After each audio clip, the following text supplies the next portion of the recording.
Hi there, Duke fans. Episode 115 of DBR Bites. Going to be a shorter one here today. At least that's the plan.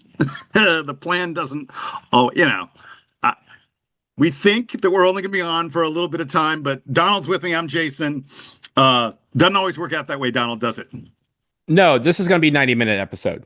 Just going to let everybody know because Jason and I have time limits. So we're like, we have to finish this by we're recording this at 3:30. We got to finish this by 4. So naturally, this is going to be 6 o'clock. We're still going to be talking to you. Exactly. Because we have something very important to talk about, and that is this. We weren't planning, by the way, on doing an episode today, but then the news came down, and we had to respond to it. The Duke basketball program has a C.B.O, a Chief Basketball Officer, and it is none other than Jayson Tatum. What a great title, by the way. Chief Basketball Officer. God, I wish I had a title like that, Donald. I do too. We can't have the Duke one. But I was saying, I think like Mark Tatum, is the deputy commissioner of the NBA. He does like the second round of the NBA draft. Give me that job for Duke basketball, like deputy chief basketball officer. I will answer to Jayson Tatum. It probably involved me going to places that he can't, calling some practices or whatever. But I'm willing to do it, Duke. So dbrpodcast@gmail.com. If you need a deputy, Jayson, holler at us. Yeah, exactly. So let's get into it very quickly. What Jayson Tatum, what the chief basketball officer will be doing for Duke. And I want to, by the way, I'm going to toot my own horn here for a moment. In the, after countdown, when you and I got on here, I specifically said, I was like, there's something to this. This wasn't just Jon Scheyer introducing Jayson Tatum. Something's going to be happening here. And now we have the announcement a couple days later that Tatum will be the chief basketball officer. What Duke says in his capacity as C.B.O, Jayson Tatum will share insights on player development, professionalism, and team culture. He will serve as a mentor to the student athletes on the team, offering guidance, career management, personal brand building advice, and how to balance their life as a student athlete. He will have periodic virtual sessions. Donald, this is something we're going to talk about. Virtual sessions with the team, with the coaching staff to provide ongoing perspective throughout the season. He will advise Jon Scheyer on roster construction and development trends that he's gotten from his NBA experience. And Jayson Tatum will provide feedback on player performance and growth plans to help align Duke and the players with professional level standards. Donald, I am immediately taken back to when Duke hired Evan Brads and they spoke about, the reason behind hiring Brads and all that kind of stuff. And Jon Scheyer said he wants to make Duke more and more like a NBA team. He wants a professional atmosphere and all the other things that come with that. I think you can find no better way of being able to emulate and understand what it takes to be a highly successful professional than to get a highly successful professional, a guy who's done a great job of developing himself into one of the best players in the NBA as your chief basketball officer. I think it's weird, right? Because when you think about some of the other schools and they've had some high priced or I guess high announcements of celebrity hires for general managers. High profile. Yeah, high profile for like their basketball programs. For example, Davidson hiring Steph Curry as their GM, right? We already have a GM. She's the best GM in the country. She's the one that literally is the reason why every other college has GMs part of their program. But this is kind of that celebrity aspect of things. But I also think, Jayson, this is a little bit different than those other schools. And I think if you listen to, in fact, do we have the audio of what Jayson was talking about, Jayson Tatum, when he spoke to the team about that? Yeah, run that clip real quick. There's a great piece of audio. We're going to play it for you now of Jayson Tatum talking to the Duke basketball team a little bit about what relationship he wants to have with them. Have a listen. We always talk about the brotherhood and how special it is. I remember being in college, and the cool thing about this program is everybody that came before me, right, even if I never met them before, genuinely wanted me to be the best version of myself. And it's not like that everywhere else. It's not like that in professional career, whether it's basketball or something else. And I think that's really special, right? Everybody that came before me wanted me to be special. I want the best for all of you guys, right? And I think that's, why we, made this relationship, formal or whatever. I've always supported you guys. I talk to John and them all the time. But for me, it's just about getting to know you guys better. However I can help, come around more often. And, I got a good relationship with some of y'all, but I want to have a better one, right? Whatever questions y'all have that you maybe feel like you can't ask the coaches or somebody, whether it's about basketball, NIL, agents, or whatever it may be. I genuinely want the best for you guys. So that's what it's going to be. And when I was younger, I had people ask or say like, yo, if you got any questions, reach out. And I always thought like, man, maybe they're too busy, or I was worried about interrupting their time. I'm telling you guys, like, take my number. If you have any questions, whatever, I'm always around, always available. So Jayson, that's exactly what I was getting at, is the fact that the Brotherhoods is a lot different, right? The branding may be top notch, but the actual living of the Brotherhood and every player that's within it and every coach that's within it, that's a lot different. And I think what this allows Jayson Tatum to do in his time, when he's not on the floor for the Boston Celtics, as we talked about, he's still recovering from his Achilles tear, is he gets to be that liaison, that bridge between the Brotherhood and the current team, which they haven't really codified before. And he even mentioned that, yeah, there's guys who think that they can, they say, oh, I'll contact you, but they never feel like they want to infringe on their time. But he's saying, look, I want to be that bridge. I want to talk to you about the things that you may not be able to take to the coaching staff or to your mentors or whoever. He wants to be that guide. And I think also part of the codified responsibilities that he has is providing that NBA perspective.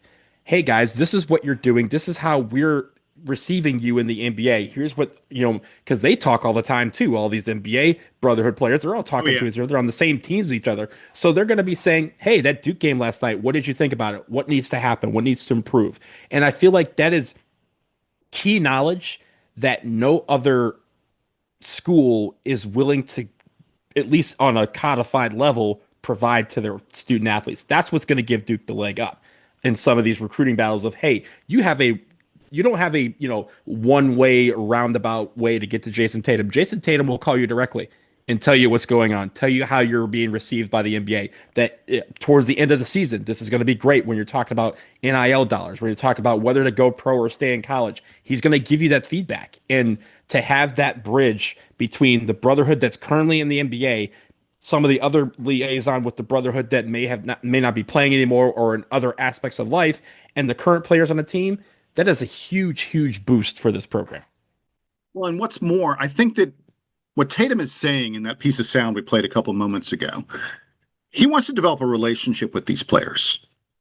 It's not just hey, I'm one of the, I'm a first team all NBA player who's off in the distance, and occasionally I will give you a pat in the back and say, hey, good job, guys. I want to be involved in your development. I want to be involved in your life. When you have questions that you think, I don't know who I should ask that question to, ask that question to me, because we're going to be close. Tatum talked about in the press release that Duke put out in the announcement of this, he said, I already watch every game. I come back as often as I can. I talk to Jon Scheyer all the time.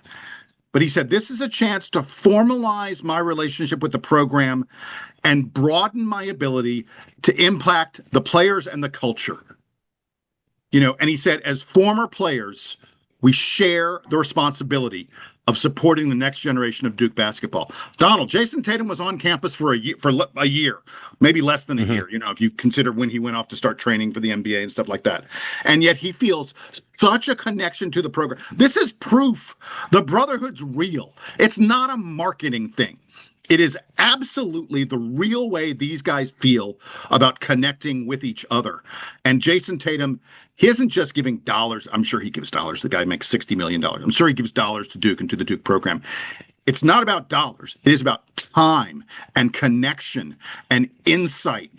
Those things, you can't put a price tag on those kind of things from someone as successful and accomplished as Jayson Tatum. You mentioned part of it, and I always say this in my Duke DC capacity and volunteerism. I always tell people I can give money, $2, $20, $20,000, whatever that money may be. It's always good.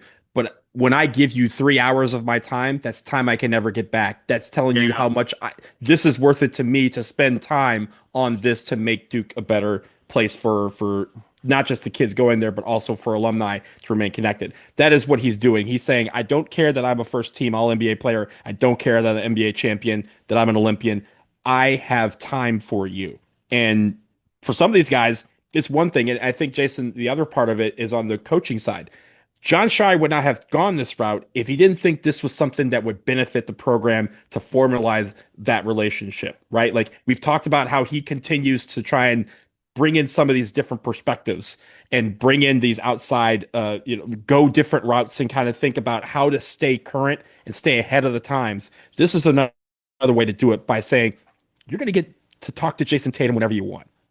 Because Jayson Tatum has formalized the fact that he wants to talk to you whenever you want to talk to him about the program, about you as a player, about life on campus, anything that you may be going through, how that affects your. Because he said it in the clip. We want you guys to be. He's like, this is the place that I have been where the people before me wanted me to be the best that I could be, and I want that for each and every one of you. That is something that they didn't need to codify this relationship for Jayson Tatum to have that sentiment. But formalizing it means this is a direct route for them to, again, have another source of information, another source of knowledge, and another outside, I guess not outside the program, but at least a fresh NBA perspective of this is how you guys look to us right now, and this is where you may be living up to the standard of the brotherhood, and here's where you may be need to improve a little bit. But all of this about getting that sixth banner and beyond. It's not about anything else other than let's figure out a way to give these guys the tools necessary to be the best that they can possibly be, and I welcome that. I got two last things I want to say about this. The first one is everyone is going to immediately go, look at how much this is going to help Duke's recruiting. And the thought there is, oh, Jayson Tatum is cool. Jayson Tatum is successful. People will just want to be around a program that has him. No. Yes, that's true. But no. The way this helps recruiting is that when kids are thinking about what program they should pick, and when they're thinking and considering, should I go to Duke? Part of that thought is, I am going to get access to a guy like this, not because he's cool, but because, as you were just saying, and as Jason said, he wants to help me get better. Who better to teach me about what I need to do to become an all-NBA quality player than someone who's already there? That's why it helps Duke's recruiting. It helps Duke's recruiting because Jayson Tatum is going to be an active part of your life. The other thought I had on this, you talked about Duke hiring Rachel Baker as GM of the program and how everyone else has duplicated that. In the press release, there's a throwaway line at the very end that says, this move illustrates how Jon Scheyer is reimagining the college basketball model. Just like just like the second to last sentence, it says that. Donald, this move is like proof of what you were talking about there. Jon Scheyer revolutionized the college basketball model when he hired Rachel Baker as GM, and now everyone has followed in his footsteps. And we talked about, it was many months ago. I forget who we interviewed or spoke to about it.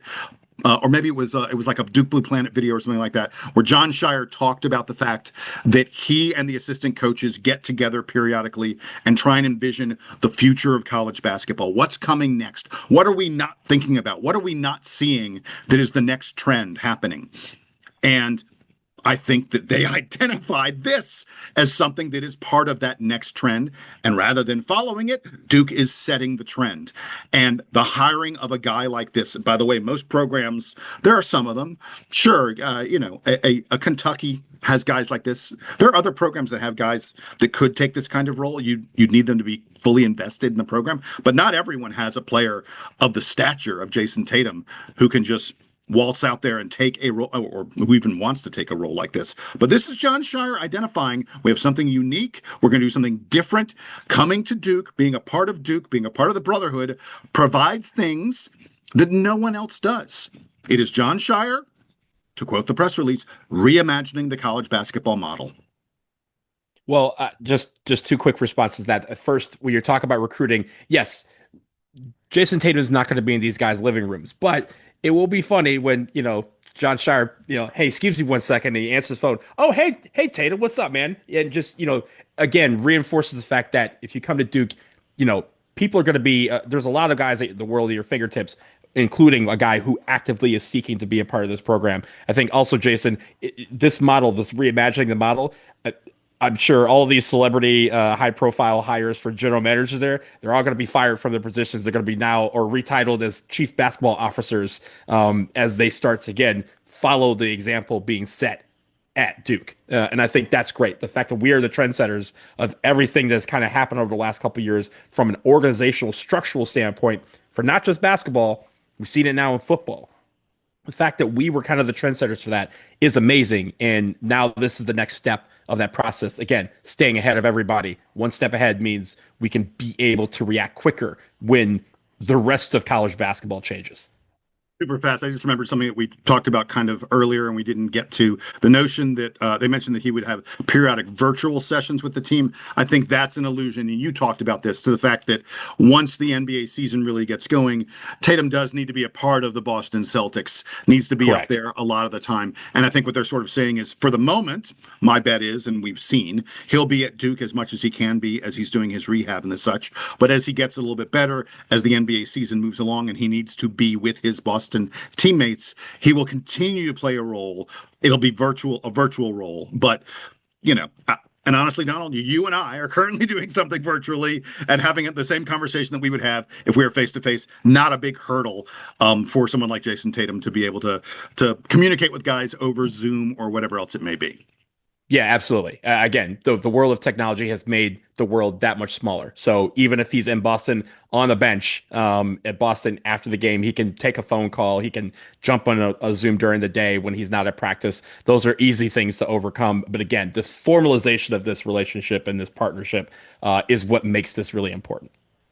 All right, we're going to take a quick break. On the other side, Jon Scheyer committing to stay in Durham, Duke committing to Jon Scheyer. I think this is a no-brainer. We're going to get into Jon Scheyer's new contract, and we may have a couple words about the absolute train wreck happening down the road from Durham in Chapel Hill, where they are playing football, and it is not the 33rd NFL team.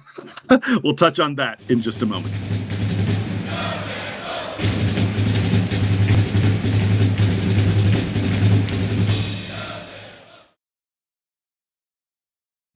The holidays sneak up fast, but it's not too early to get your shopping done and actually have fun with it. Uncommon Goods makes holiday shopping stress-free and joyful, with thousands of one-of-a-kind gifts that you can't find anywhere else. Uncommon Goods looks for products that are high quality, unique, and often handmade or made in the United States. Many are crafted by independent artists and small businesses, and because they're made in small batches, the best finds can sell out fast. I know I've enjoyed the acupuncture mat that I got from Uncommon Goods and cannot wait to try out the acupressure recovery socks that are meant to bring me relief after travel or a long day on my feet. They're two things that I didn't think that I'd need that are going to become a big part of my daily life. And with every purchase you make at Uncommon Goods, they give back $1 to a nonprofit partner of your choice. They have donated more than $3 million to date, which is pretty awesome. So shop early, have fun, and cross some names off your list today. To get 15% off your next gift, go to uncommongoods.com/DukeBB. That's uncommongoods.com/DukeBB for 15% off. Don't miss out on this limited time offer. Uncommon Goods, we're all out of the ordinary. This episode is brought to you by Nespresso and Samra Origins by the Weekend Coffee Collection. Introducing Samra Origins. My collaboration with Nespresso is a connection to my roots, to my mother, Samra. Coffee that hits the right notes. It transports you. Crafted with unique notes and bold soaring flavors. Experience a taste that moves you. Nespresso and Samra Origins. Discover more at Nespresso.com.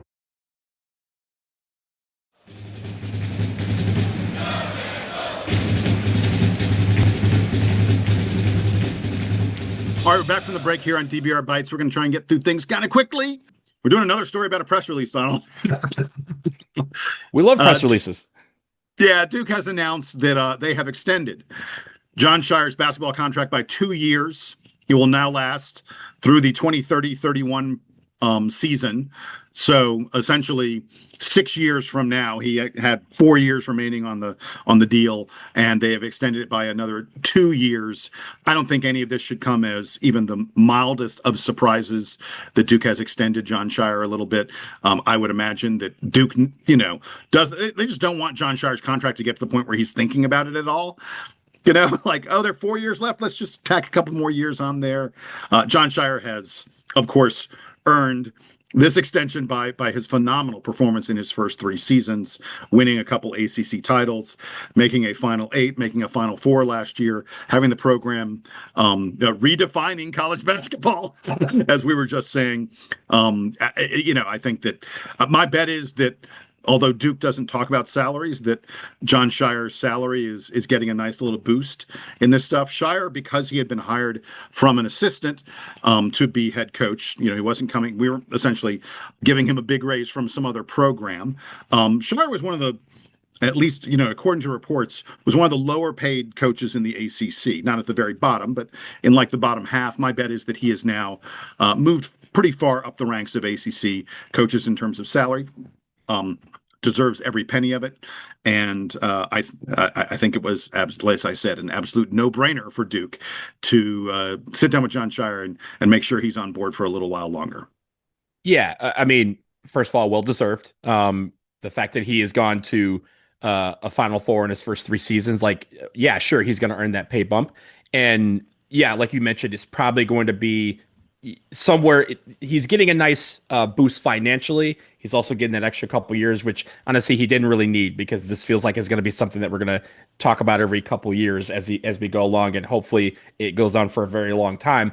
I think also, Jason, what might be hidden in there, and this is just me opining for a second, it might be a little bit more of a buyout, a bigger buyout in case the NBA comes trying to call for Jon Scheyer, which will happen, I feel, in the next few years. That doesn't necessarily mean he's going to leave or consider it, but I'm sure they added some security for the university should an NBA team decide that they want to try and ask Jon Scheyer in for an interview, things like that. So make no mistake, he's going to be in Durham for a very long time, I feel.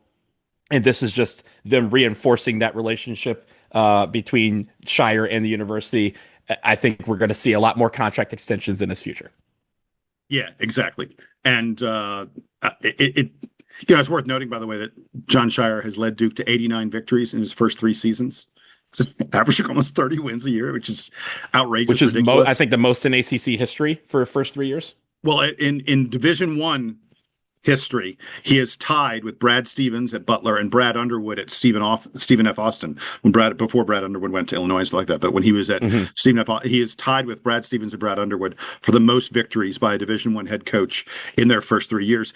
It's worth noting there's a whole different matter for winning that many games in smaller conferences, like where Butler and Stephen F. Austin play, versus Jon Scheyer doing it in the ACC.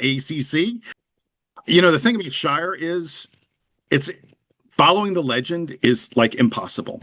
It almost always results in failure. There are just not a lot of stories where the guy after the guy is another guy. Tom Izzo at Michigan State filing up Judd Heathcote is one of them. That's like the one that immediately comes to mind for me, but there's just not a lot of other great examples of that. And for Duke to have done this with Jon Scheyer, we are incredibly fortunate, Donald, to have gone from Mike Krzyzewski directly to Jon Scheyer, and here's Duke, making sure that it continues for a little while longer, hopefully a lot while longer. All right, we're gonna move on very quickly because there have been a flurry of articles just all over the place about what's going on down the road in Chapel Hill with Bill Belichick. Carolina, as all of you know, I think, is 2-3 on the season. Their 2 victories are against teams that are not very good. They've played 3 games against teams that are power conference teams, and they have been absolutely shellacked in all 3 of those games. Bill Belichick had said that the UNC program was going to be the 33rd NFL team. They appear to be nowhere in the vicinity of even being a good power conference team. I believe I saw that they are ranked as the third worst power conference team in all of college football right now. There is a column today on Yahoo News that's just absolutely blistering in its assessment of what's going on in Chapel Hill. It talks about Bill Belichick and his unaccountable band of cronies and flunkies. Those are strong words, Donald. They talk about petty feuds that he's having with the New England Patriots. They talk about the fact that he flew to, during Carolina's bye week, he didn't stick around the team. He flew off to Nantucket with his young girlfriend, and they had a weekend at the beach rather than working on fixing a team that was clearly failing. It talks about the absolute hubris of Bill Belichick and the other people around him, that they thought they could bring in guys and just instantly, out-coach everybody, as opposed to having talent on the roster. This is just one of about 12 articles I feel like I've read over the past several days since Carolina got their clocks cleaned by Clemson, a game that was over in the second quarter. The stadium was empty of everything but Clemson fans by halftime. This is just one of, like I said, like a half dozen to a dozen articles I've read that just talk about the absolute failure of what's going on in Chapel Hill. I know you weren't as keen to talk about this as I was. Go ahead and jump in for a minute, then I'll wrap it up. Yeah, well, here's why. I love it. I hope they, like I said, don't get in the way, right? Don't get in the way. Let them burn, and don't take away the oxygen from this. And I feel like in a joking way, I'm mad at all these articles because they're bringing attention to it, and it may prompt UNC to actually do something like cut the umbilical cord and get him out of this situation. But there's also the fact that he thought he would just be able to bounce back to the NFL at a moment's glance once he figured out, I could just walk to UNC and just take over the ACC, and all these NFL teams are going to realize how stupid they are. And when someone gets fired, I can just get called back in. That ain't happening. And he might get bounced from UNC before an NFL team ever comes calling again. And I think the pettiness with the Patriots is whatever. I saw the thing about them not doing the highlights of Drake May when Drake May beat the Bills on Sunday Night Football, but they've done that all week. They're every week, and they've highlighted Drake May as a part of the program, despite the fact that he plays for the Patriots. I just say this: let UNC burn. Everyone, here's the thing: we as Duke fans have obviously the meat of our schedule to focus on football. Georgia Tech next week, Clemson a couple weeks after that, and then towards the end of the year, we'll have UNC. Hopefully, they're still in free fall mode. But while I laugh at Chapel Hill, I also laugh from a distance because I just want them to keep rolling down the hill. And as they keep rolling down the hill, if nobody's there to catch them at the bottom, that's on them. Meanwhile, we're trudging upwards, and hopefully our Duke team is looking at what's going on down the road as an example of what not to do and figuring out what it takes to be the best team in the triangle, and hopefully as we continue throughout the ACC.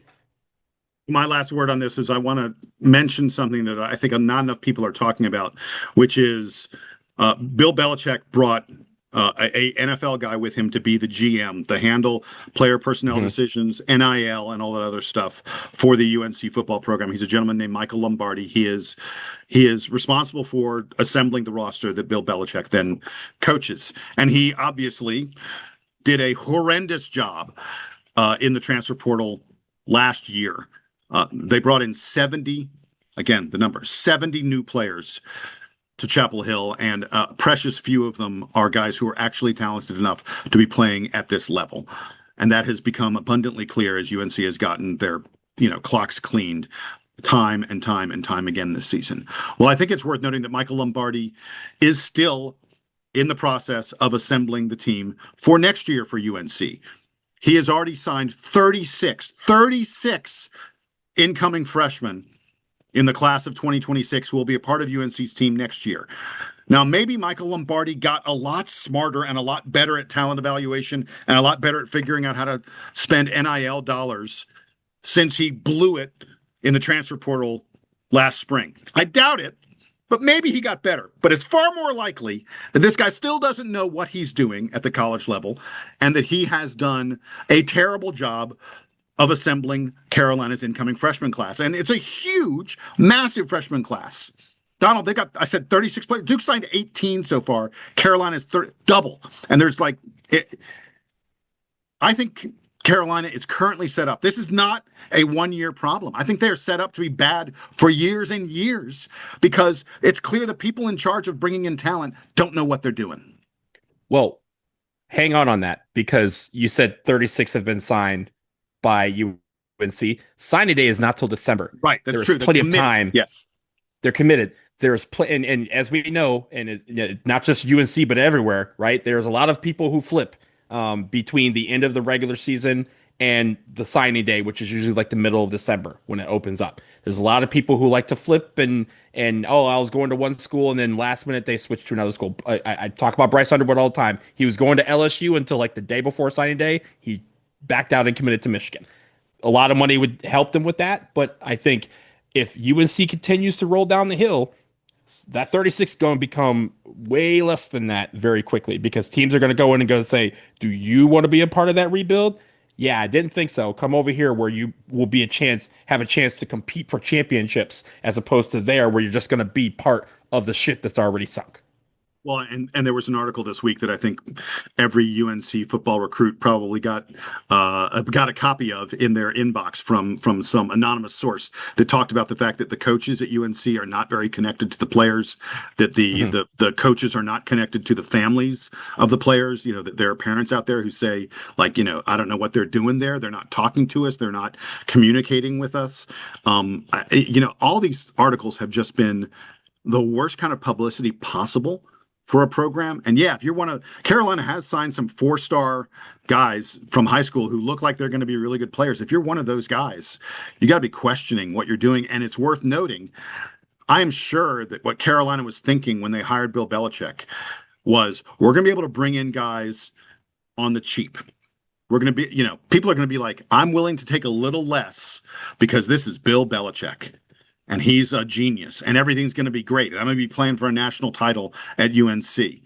And now the reality is this is Bill Belichick, and it's a train wreck and a disaster, and he's not working very hard. And so rather than taking less, if I'm a recruit, if I'm a high schooler or a transfer portal guy, I'm like, you want me to go to UNC? You got to pay a premium because I'm coming to try and fix a mess. It's the exact opposite of what the Duke basketball team has. When Duke goes out and recruits a kid, that kid is like, oh, well, wait a second. This is Duke. This is on TV every single moment. This is the brotherhood. This is Jayson Tatum. This is a program that does nothing but develop lottery picks. You want to pay me a little bit less of my NIL? I don't care because I'm coming to this program. UNC's at the other end of the spectrum now in football. And that is a problem for them. I've already talked way too much about UNC on this show, but I'll end with this. I'm going to channel my inner Suge Knight, Jason. If you're a football recruit out there and you don't want to be with a program that's with a coach that's all in Nantucket, all on the sidelines, losing, come to Duke University. There you go, baby. On those words, we'll close the latest edition of DBR Bites with Jason and Donald. Duke Basketball Roundup. Hey, we'll be back in your feed very soon. We got some interviews we're trying to put together, trying to fill the gap between blue and white game just a couple days ago and the first exhibition, which is about 2 weeks away, a little less than 2 weeks away, I think it is. I forget. I don't know the exact date. Soon. 21st. 2 weeks. 21st. Okay. Almost exactly 2 weeks away. Exactly from right now. Until then, I'm Jason. He's Donald. The train wreck is Bill Belichick. The C.B.O. is Jayson Tatum. And this is the Duke Band playing us out and taking us home. Choo-choo.